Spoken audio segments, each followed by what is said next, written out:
ओला dock YouTube channel को subscribe करें और बेल आइकॉन को दबाना मत भूलें। अस्सलाम वालेकुम, मेरा नाम डॉक्टर अंबर बावा है और मैं एक प्लास्टिक सर्जन हूँ। आज जो हम जिस बारे में बात करेंगे वो है ब्रेस्ट रिडक्शन सर्जरी के बारे में। पाकिस्तान के टॉप डॉक्टर्स के साथ अपॉइंटमेंट बुक करें, वो भी पेशेंट फीडबैक देखते हुए।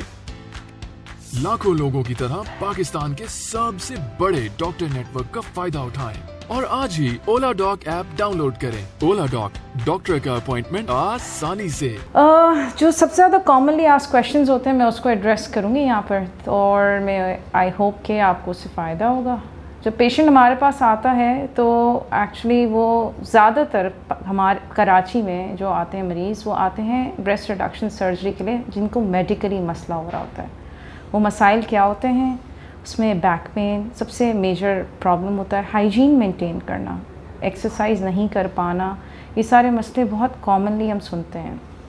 और सेकंड जो बात जो वो अक्सर कहते हैं कि हमारी फैमिली नहीं समझ रही कि ये जो है हमें प्रॉब्लम कर रहा है, वो समझ रहे हैं कि हम एस्थेटिकली ये प्रोसीजर करा रहे हैं। ये प्रोसीजर्स मेडिकली तब लेबल हो जाते हैं कि जब मरीज़ को कोई भी मेडिकल कंडीशन सामने आ रही है और वो पेन मैनेजमेंट या उसकी ज़रूरत पड़ रही है उनको उस चीज़ के लिए। जैसे नेक पेन हो रहा है तो उनको दवाई लेने की ज़रूरत पड़ रही है, हाइजीन मेंटेन नहीं हो रही है, उनको स्किन केयर की ज़रूरत पड़ रही है। तो अगर ये सारी चीज़ें हैं तो फिर ये प्रोसीजर एस्थेटिक प्रोसीजर नहीं रहता, ये मेडिकली इंपॉर्टेंट प्रोसीजर्स बन जाते हैं। तो ये सवाल है कि इसके लिए आइडियल कैंडिडेट कौन है इस सर्जरी के लिए। इस सर्जरी के लिए आइडियल कैंडिडेट हर कोई है जो कि आई थिंक टीन एज से गुजर चुका हो, मोस्टली 18 या 21 ईयर्स की एज को क्रॉस कर चुका हो, ताकि वो अपने फ़ैसले खुद ले सके। लेकिन 50 ईयर्स, 60 ईयर्स, 70 ईयर्स, इसकी कोई एंड लिमिट नहीं है। कोई भी मरीज़ इसको ऑप्ट कर सकता है अगर उसको ब्रेस्ट रिडक्शन करवाना है। किन मरीज़ों के लिए हम थोड़े से मोहतात रहते हैं या उनमें थोड़े से रिस्क ज़्यादा होते हैं, उसमें होता है कि जो पेशेंट स्मोकिंग ज़्यादा करते हैं, जिन मरीज़ों को डायबिटीज़, मोलाइटिस हो और अनकंट्रोल्ड हो, या कोई और ऐसे कोमॉर्ब्स हों जिनकी वजह से वो कोई और ऐसी मेडिकेशंस ले रहे हों जिसमें ज़ख़म की भरने की सलाहियत और बाकी और मसले मसाइल में थोड़ा सी परेशानी हो।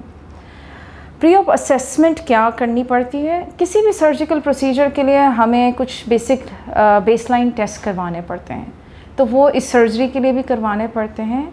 इस सर्जरी के लिए हम स्क्रीनिंग मेमोग्राम करवाते हैं। अगर आप 40 इयर्स अबव हैं और आप यूजुअल स्क्रीनिंग मेमोग्राम्स कराते हैं जो कि इंडिकेटेड होते हैं, तो फिर हमें एक्स्ट्रा मेमोग्राम करवाने की ज़रूरत नहीं पेश आती। लेकिन अगर आप स्क्रीनिंग मेमोग्राम्स नहीं करवा रहे तो हम इस सर्जरी से पहले एक स्क्रीनिंग मेमोग्राम और इवैल्यूएशन ज़रूर कराते हैं। ये सर्जरी आपकी जो है वो उसमें एक दिन का हॉस्पिटल का एडमिशन होता है, 2 से 3 घंटे की सर्जरी होती है। पोस्ट ऑपरेटिवली जो है वो समझ लें 2 हफ्ते लगते हैं ड्रेसिंग्स और इन सब में।